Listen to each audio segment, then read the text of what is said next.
Today's cartoon, I decided to go a little bit towards a darkly humorous vein. I mean, it's certainly not going to be laugh out loud, but it's going to be partly humorous and partly poignant.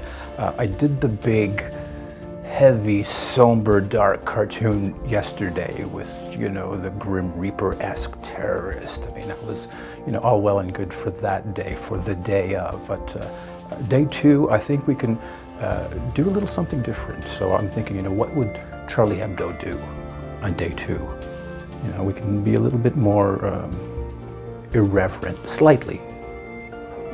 Well, I rarely have to do anything quite personal. This is probably the first time that something hit me so hard and close to home, other than, you know, maybe 9/11, because when the story broke that morning, I was kind of in shock. I didn't know how to tackle it. My first instinct was to ignore it and do a Leafs cartoon. That was really my first instinct, because it was just so shattering. You know, cartoonists getting killed, you know, what do you do with this? I was just kind of numb, briefly, you know, and then I sort of picked up the pieces and did my job, and I think it worked out in the end. We're professionals, you know, you can't sit there and cry about it and think about how it's going to affect my personal life. I mean, it's a different world. That's Europe.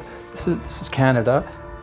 I don't know, today's cartoon maybe brings a slight parallel to these two things. And, you know, here I am standing in the editor's office with the cityscape of Toronto in the background, and, you know, we're home here. Are we safe?